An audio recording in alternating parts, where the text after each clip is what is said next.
各位观众，大家好，我是未知图腾。本期视频开始，今天要来打猫咪大战争。黄金猫咪塔中的两层，第31楼与第32楼，这两层是让许多玩家都大呼过号。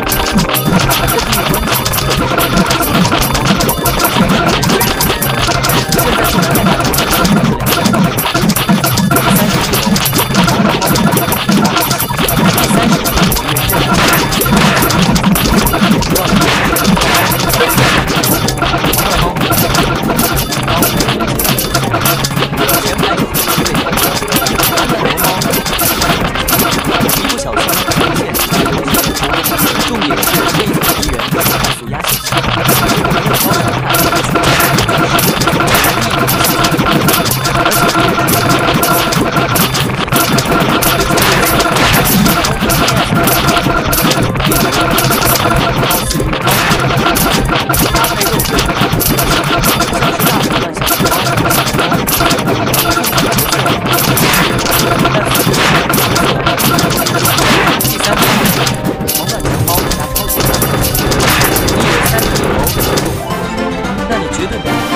这一层主力敌人是狂乱强猫，还有不断冒出来的小敌人松鼠和麋鹿，而且麋鹿的血量简直高到不能说。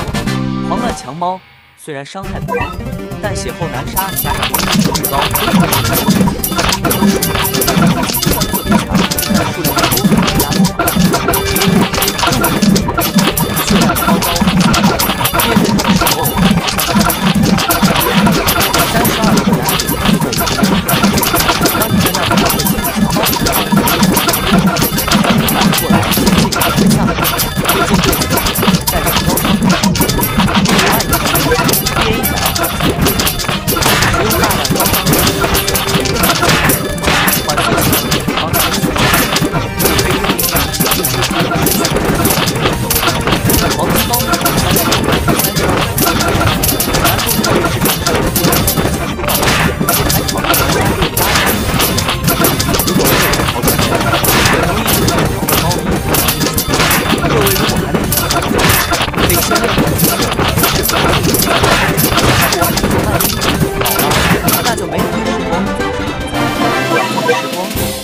本期视频不知不觉间结束，如果喜欢本期视频，可以帮我关注、按赞、分享，也可以帮我一键3连哦。